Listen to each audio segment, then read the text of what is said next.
ಎಲ್ರಿಗೂ ನಮಸ್ಕಾರ and welcome to my channel. So Shivaratri ಹಬ್ಬಕ್ಕೆ ಅಂತ ಬಂದರೆ ಶಿವನ ದರ್ಶನ ಮಾಡೋದು ಬಹಳ ಮುಖ್ಯವಾಗಿರುತ್ತೆ. ಸೊ ಶಿವನ ಪೂಜೆ ಜೊತೆಗೆ ಶಿವನ ಆರಾಧನೆ ಮಾಡಬೇಕು, ಶಿವನ ದರ್ಶನ ಮಾಡಬೇಕು, ಎಲ್ರಿಗೂ ಇಷ್ಟ ಇರುತ್ತಲ್ವ. ಅದೇ ರೀತಿ 12 ಜ್ಯೋತಿರ್ಲಿಂಗಗಳನ್ನು ಒಟ್ಟಿಗೆ ದರ್ಶನ ಮಾಡಬೇಕು ಅಂದರೆ ಖಂಡಿತವಾಗ್ಲೂ ಇಲ್ಲಿ ಬರಬೇಕು. ಇಲ್ಲಿ ನೋಡಿದ್ರೆ ಖಂಡಿತವಾಗ್ಲೂ ಮನಸ್ಸಿಗೆ ಏನೋ ಒಂದು ಆನಂದ, ಒಂದು 10 ನಿಮಿಷ ಇಲ್ಲಿ ಟೈಮ್ನ ನೀವು ಕಳೆದೇ ಹೋಗ್ತೀರಾ. ಅಷ್ಟು ಚೆನ್ನಾಗಿದೆ ಶಿವನ ಆರಾಧನೆ ಮಾಡಿರೋದು. ಆ್ಯಂಡ್ ಇದನ್ನು ಆಯೋಜನೆ ಮಾಡಿರೋದು ಬ್ರಹ್ಮಕುಮಾರಿ ಆಶ್ರಮದ ವತಿಯಿಂದ ಈ ವರ್ಷವೂ ಸಹ ಇಲ್ಲಿ ಶಿವಲಿಂಗನ ಪ್ರತಿಷ್ಠಾಪನೆ ಮಾಡಿದ್ದಾರೆ. ಶಿವನ ಆರಾಧನೆಗಳು ಕೂಡ ನಡೀತಾ ಇರುತ್ತೆ. ಜೊತೆಗೆ ಶಿವನ ಪದಗಳು ಅಂದರೆ ಹಾಡು ಎಲ್ಲ ಕೂಡ ಅರೇಂಜ್ ಮಾಡಿದ್ದಾರೆ. ಬಹಳ ಚೆನ್ನಾಗಿದೆ. ಫೆಬ್ರವರಿ 23ರಿಂದ ಮಾರ್ಚ್ 2ನೇ ತಾರೀಕು ತನಕನೂ ಸಹ ಈ ದರ್ಶನಕ್ಕೆ ಅವಕಾಶ ಮಾಡಿಕೊಟ್ಟಿದ್ದಾರೆ. ಸೊ ಯಾರೆಲ್ಲ ಹೋಗಿ ನೋಡಬೇಕು ಅಂತ ಅಂದ್ಕೊಂಡಿದ್ದೀರೋ ಖಂಡಿತವಾಗ್ಲೂ ಮಿಸ್ ಮಾಡದೆ, ಮಂಡ್ಯ ಜನತೆ ಆಗಿದ್ದರೆ ಖಂಡಿತವಾಗ್ಲೂ ಹೋಗಿ ನೋಡಿ. ಇನ್ನು ನಾವು ಹೋಗಿದ್ದು ಈವ್ನಿಂಗ್ ಹೋದ್ರೆ ತುಂಬ ಚೆನ್ನಾಗಿದೆ. ಅದರಲ್ಲೂ ಶಿವರಾತ್ರಿ ದಿನ ಹೋಗಬೇಕು ಅಂತ ಅಂದ್ಕೊಂಡ್ವಿ. ಬಟ್ ನಿಮ್ಮೆಲ್ಲರೂ ಕೂಡ ಇನ್ಫಾರ್ಮೇಷನ್ನ ಬೇಗ ತಲುಪಿಸೋಣ, ಆದಷ್ಟು ನೀವು ಕೂಡ ದರ್ಶನ ಮಾಡಲಿ ಅಂತ ಹೇಳಿ ಇದನ್ನು ಬೇಗ ವಿಡಿಯೋನ ಮಾಡಿದ್ವಿ. ಆ್ಯಂಡ್ ನಾವು ಹೋಗಿದ್ದ ದಿನ ಬಹುಶಃ ತುಂಬಾ ಚೆನ್ನಾಗಿತ್ತು. ಯಾಕಂತಂದರೆ ಅಲ್ಲಿ ಕೆಲವೊಂದು ಆರಾಧನೆಗಳು ಕೂಡ ನಡೆಸ್ತಾ ಇದ್ರು. ಯಾರೆಲ್ಲ ಅಮರನಾಥ ಯಾತ್ರೆ ಮಾಡಬೇಕು ಅಂತ ಅಂದ್ಕೊಂಡಿದ್ರು ಅವರು ಖಂಡಿತವಾಗ್ಲೂ ಇಲ್ಲಿ ಬರಬೇಕು. ಬಹಳ ಚೆನ್ನಾಗಿದೆ. ಅದೇ ಮಾದರಿಯಲ್ಲಿ ಕೂಡ ಇಲ್ಲಿರುವಂಥ ಶಿವಲಿಂಗನ ನೀವು ನೋಡಬೇಕು. ಅಷ್ಟೇ ಭಾವುಕರಾಗ್ತೀರಾ, ಅಷ್ಟೇ ಅದ್ಭುತವಾಗಿದೆ. ಬಹುಶಃ ಶಿವಭಕ್ತರಿಗೆ ಇದಕ್ಕಿಂತ ಪುಣ್ಯ ಇನ್ಯಾವುದು ಸಿಗಲ್ಲ ಅಂತ ಅನಿಸುತ್ತೆ.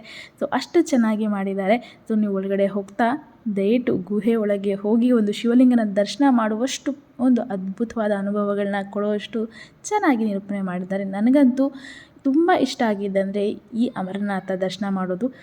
ತುಂಬ ಸೈಲೆನ್ಸ್ ಇರುತ್ತೆ, ಒಂದು ಪಾಸಿಟಿವ್ ಎನರ್ಜಿ ಕೂಡ ಬಂದುಬಿಡುತ್ತೆ. ಅಲ್ಲಿ ಹೋದ ತಕ್ಷಣ, ದೇವ್ರು ನೋಡಿದ ತಕ್ಷಣ. ಶಿವಲಿಂಗ ಅನ್ನೋದ್ರೆ ಅದ್ಭುತ ಅಲ್ವಾ. ಶಿವನ ಆರಾಧನೆ ಮಾಡೋ ಪ್ರತಿ ಒಬ್ರಿಗೂ ಕೂಡ ಈ ಅನುಭವ ಆಗಿರುತ್ತೆ. ಶಿವ ಅಂದ ತಕ್ಷಣ ಮೈಗೆಲ್ಲ ಒಂದು ರೋಮಾಂಚನ, ಆ ಭಕ್ತಿ ಭಾವ ಶಿವನ ನೋಡ್ತಿದ್ದಂಗೆ ಬಂದುಬಿಡುತ್ತೆ.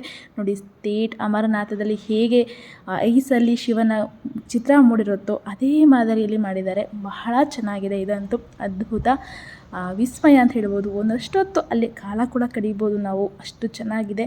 ಅಷ್ಟು ನೋಡ್ತಾ ನಾವು ಭಾವುಕರಾಗಿ ಕೂಡ ಆಗಿಬಿಟ್ವಿ. ಅಷ್ಟು ಚೆಂದ ಅಂತ ಅನಿಸ್ತು.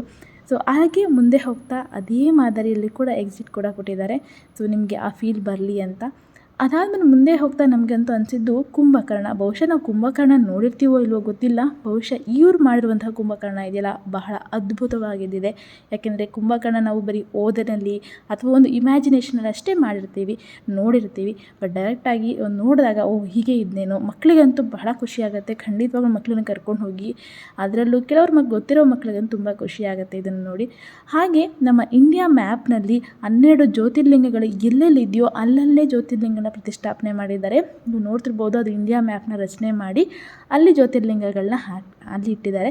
ಸೊ ಯಾವ್ಯಾವ ಜ್ಯೋತಿರ್ಲಿಂಗ ಎಲ್ಲಿದೆ ಅನ್ನೋದನ್ನು ನೀವು ತಿಳ್ಕೊಬೋದು. ತುಂಬ ಜನಕ್ಕೆ ಆಸೆ ಇರುತ್ತೆ 12 ಜ್ಯೋತಿರ್ಲಿಂಗಗಳನ್ನು.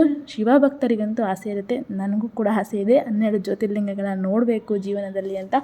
ಸೊ ಅದಕ್ಕೂ ಕೂಡ ಶಿವನ ಅನುಗ್ರಹ ಇರಬೇಕಲ್ವಾ.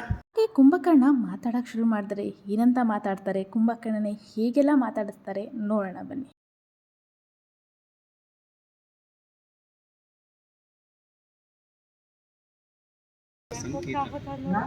ಬನ್ನಿ ನೋಡಿ, ಕುಂಭಕರ್ಣ ನಿದ್ರೆಯಲ್ಲಿ ಮಲಗಿರುವ ಮಾನವನನ್ನು ಬ್ರಹ್ಮಕುಮಾರಿ ಸಹೋದರಿಯರು ಎಚ್ಚರಗೊಳಿಸುತ್ತಿದ್ದಾರೆ.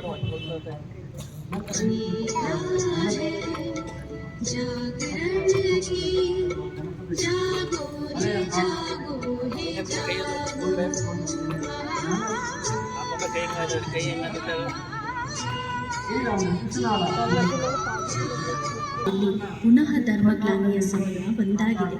ಅಂದರೆ ಈಗ ಈ ಸೃಷ್ಟಿಯಿಂದ ಪವಿತ್ರತೆ, ಸತ್ಯತೆ, ಏಕತೆ ಹಾಗೂ ಮಾನವತೆ ಸಂಪೂರ್ಣ ಮಾಯವಾಗಿದೆ. ಆದ್ದರಿಂದ ಅಣ್ಣ, ಈಗ ಏಳು, ಎದ್ದೇಳು, ಎಚ್ಚರಗೊಳ್ಳು.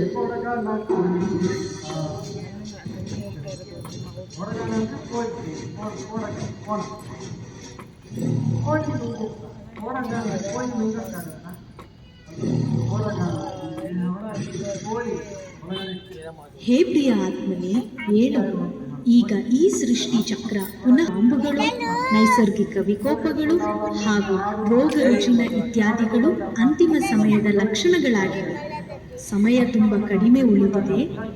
ಏಳು, ಎಚ್ಚರಗೊಳ್ಳು.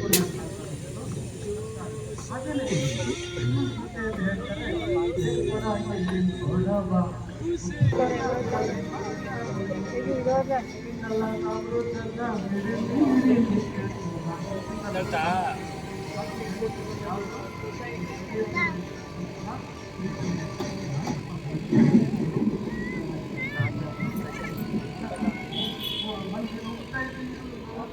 ಇದೆಲ್ಲ ಏನು ನೋಡುತ್ತಿರುವೆ? ಶ್ವೇತ ವಸ್ತ್ರಧಾರಿಗಳೇ, ತಾವು ಯಾರು? ತಾವು ನನ್ನನ್ನು ಏಕೆ ಎಬ್ಬಿಸುತ್ತಿದ್ದೀರಿ? ಪ್ರಿಯ ಆತ್ಮನೇ, ಈಗ ಅಜ್ಞಾನದ ನಿದ್ರೆಯಲ್ಲಿ ಮಲಗುವ ಸಮಯವಲ್ಲ, ಏಕೆಂದರೆ ಸೃಷ್ಟಿಯ ಪರಿವರ್ತನೆಯ ಸಮಯ ಇದೀಗ ನಡೆಯುತ್ತಿದೆ. ನಿರಾಕಾರ ಶಿವಪರಮಾತ್ಮನು ಈ ಭೂಮಿಯ ಮೇಲೆ ಮಾನವ ಶರೀರದಲ್ಲಿ ಅವತರಿತರಾಗಿ ಮನುಷ್ಯನನ್ನು ದೇವತೆಯನ್ನಾಗಿ ಮಾಡುವ ಶ್ರೇಷ್ಠ ಶಿಕ್ಷಣವನ್ನು ನೀಡುತ್ತಿದ್ದಾರೆ. ಆದ್ದರಿಂದ ಈಗ ಅಜ್ಞಾನ ನಿದ್ರೆಯಿಂದ ಏಳು ಹಾಗೂ ಪರಮಾತ್ಮ ತಂದೆ ಶಿವನನ್ನು ಯಥಾರ್ಥವಾಗಿ ಅರಿತುಕೋ. ಏನೆಂದಿರಿ? ತಂದೆ ಪರಮಾತ್ಮ ಶಿವನು ಈ ಭೂಮಿಗೆ ಬಂದಿದ್ದಾರೆಯೇ? ಹೌದಣ್ಣ, ಇದು ಸಂಪೂರ್ಣ ಸತ್ಯ. ಈಗ ಶೀಘ್ರವೇ ಈ ಕಲಿಯುಗಿ ಪ್ರಪಂಚ ಒಂದು ಸುಂದರ ಸುಖಮಯ ಪ್ರಪಂಚವಾಗಿ ಪರಿವರ್ತನೆಗೊಳ್ಳುತ್ತಿದೆ. ಅದಕ್ಕೆ ಸ್ವರ್ಗ ಅಥವಾ ಪ್ಯಾರಡೈಸ್ ಎಂದು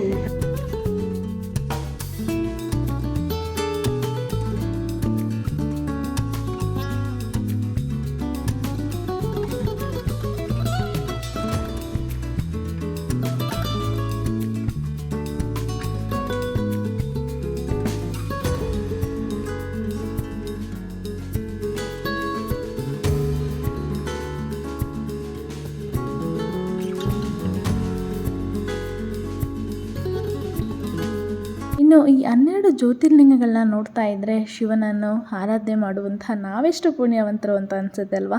ಶಿವನ ಆರಾಧನೆ ಮಾಡೋದ್ರ ಜೊತೆಗೆ ಈ 12 ಜ್ಯೋತಿರ್ಲಿಂಗ ದರ್ಶನ ಮಾಡಿದ್ರೆ ಪುಣ್ಯ ಲಭಿಸುತ್ತೆ ಅನ್ನೋದು ಎಲ್ಲರ ಪ್ರತೀತಿ ಇರುತ್ತೆ.